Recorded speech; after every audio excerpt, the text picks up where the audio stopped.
Welcome aboard, it's Captain G with an update on HBG's invasion Italy.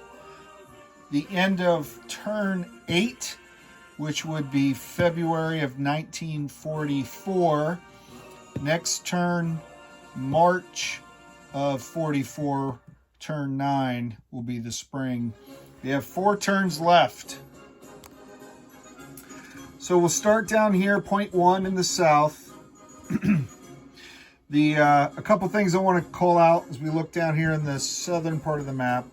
First, I don't think I've talked about this before, but when the Allied Navy crushed the Italian task force in the Adriatic, the Allies took a hit on a battleship, which according to the rules has to go back to the nearest controlled port. So it didn't say, so we moved it under regular turns, but forced it to move every time. So it took 2 turns to get down here, and we roll for repairs, 1 to 4 for a repair. And as of yet, I've not been able to get that. So all the way back to turn 3, turn 4, when we took out the Italian Navy, this battleship's been out of action down here.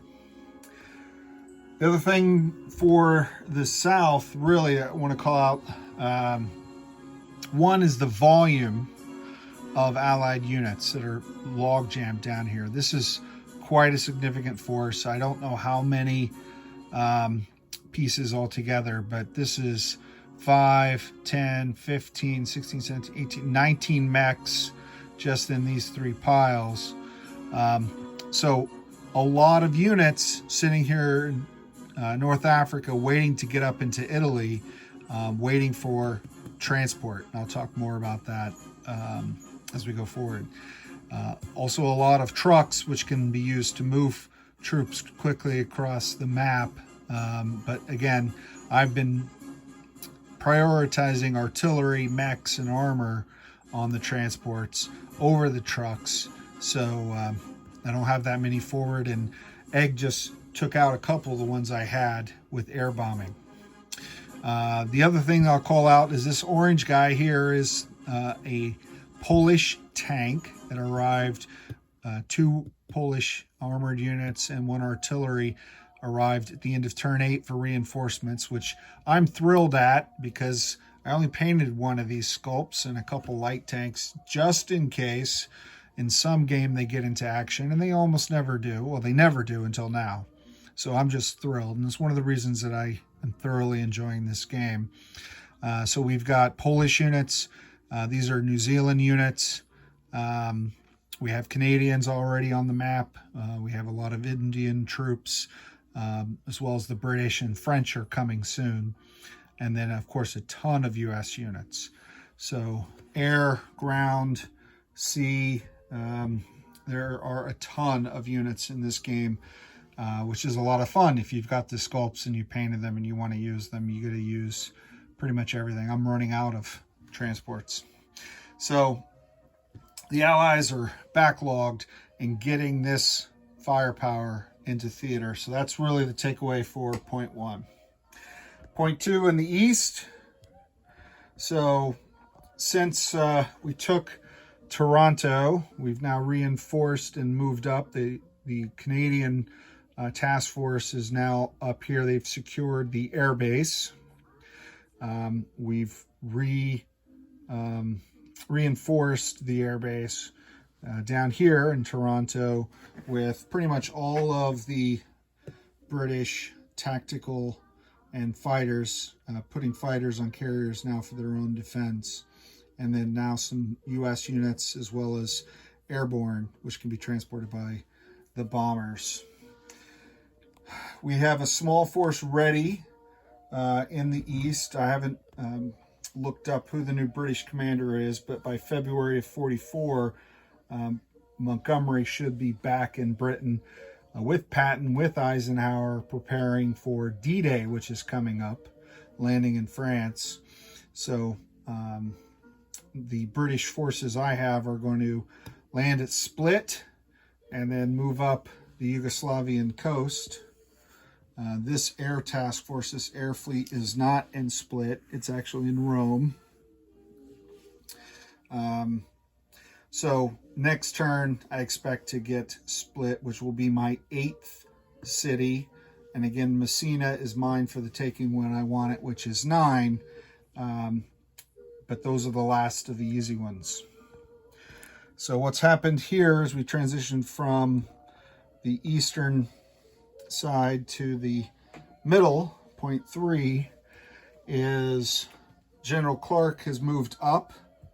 He was reinforced by the Sardinia force. I decided to reinforce here, put pressure, cut off the supplies to the Axis units that were at this air base, firing down on General Clark's forces, cut them off, out of supply. They had to retreat to Cassino. And now I'm threatening Cassino. So after a massive Allied air attack, tactical bombers and fighters flying air coverage, even though it was a -3 with this heavy mountains, I took out, I think, 7 Axis units with 12 or 14 total tactical aircraft, and he had to retreat. So the Battle of Cassino is won. The Canadians will move forward next time, and they and General Clark will be within striking distance of Rome. The problem I have now, again, is a problem of transports. I only have 2 transports here to bring more reinforcements forward. I do have a handful down in the south, as you saw in point 1. The majority of the U.S. transports then are all the way up here in the north, in Genova. So I brought 12 transports, 24 units, infantry, rangers, and then 4 armor, 4 mech, 4 artillery to open this front. And my problem now is resupplying it, not from a fuel standpoint, food and ammo, but from a standpoint of it takes a turn for these to come back down to where General Clark is. And then if I send all of them back up, that pretty much takes away everything that I've got outside of Rome.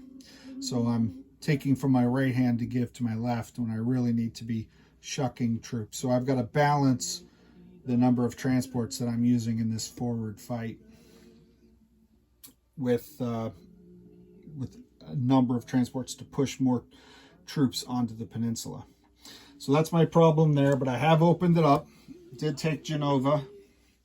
And then the last point is the north, which is the update for the Axis.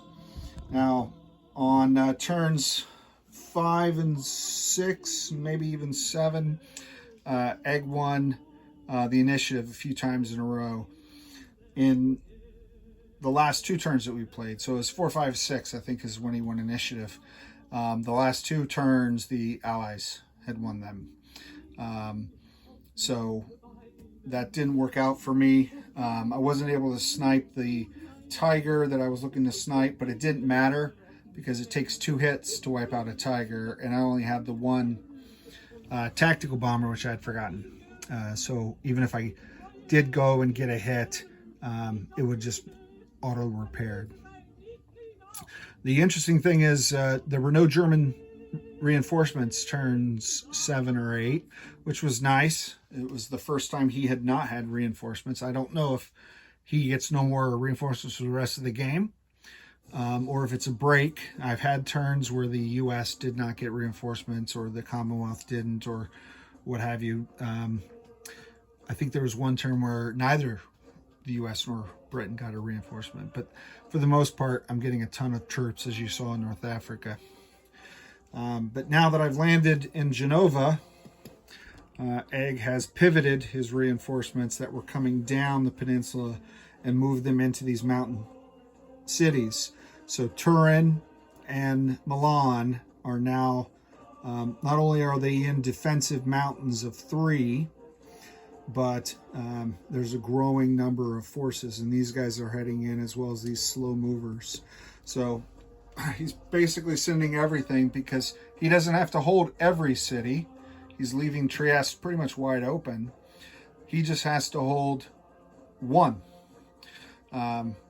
So he's consolidating his German forces in Rome for now. He may pull back. I'm not sure what he's going to do there. But Rome, he's holding forces here in Florence.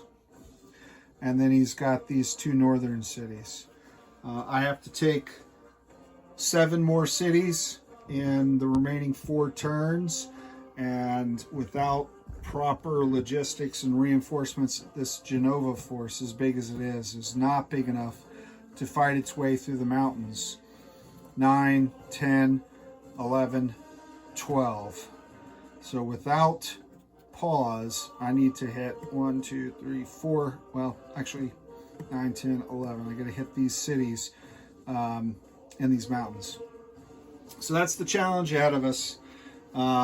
Starting to look better for the Axis than it did in the first part of the game, which again makes sense. We're going to play it out through the end of 12. We may keep going if the Allies don't secure all 14 of the required victory cities. Both Egg and I are having a lot of fun with this game. Love the theater, love the terrain, love the interwoven rules as far as air both sides go, and then combat both sides go, and then non-combat, so you can't attack reinforce before your enemy has a chance to counter. So love all that. Love the variety of units, the number of units, as I've said before. So a lot of interesting aspects of the game. I will say that we probably house ruled too much of this our first time. It's an easy trap to fall into. Trying to tilt the scales more toward the Axis may have tilted it too far. Certainly the easing up of supplies have given the Axis a lot more mobility to shift forces around than probably they were intended to have. Egg and I were recapping at the end of 8 and talking through observations, and it made me think of Operation Iceberg, HBG's Invasion of Okinawa game, where the Japanese basically have very limited movement because of the terrain, and they just sit in their zones waiting for the Americans to move through them. And I could have seen this easily being the case for the Axis here, but by freeing up the supply rules instead of tokens just being supply lines, he has a lot more flexibility in movement, and he's done a great job of preserving his air, preserving his ground forces, moving away from the coast, and fortifying those northern mountain cities. So we'll see how it goes. I think that's it for now. We'll probably play some more, possibly this weekend. I'm not sure how far we'll get, and I will go maybe through spring, and I'll give you an update. We have 4 turns left, and then it's D-Day. It's been 1 full year since the game started, 12 turns. It's D-Day in France, and it's interesting to see how that impacts both the German and the Allied reinforcements here. Just looking ahead at my reinforcements, while I still see some ground units, I don't see as much as far as naval transport, which makes sense. They're preserving all those in Britain, which is constraining what the Axis, what the Allies can do here in this theater. So a lot of historical details that the team who put this together really took into account, and again, adds more flavor. Really enjoy it. So for Eggman, this is Captain G, over and out.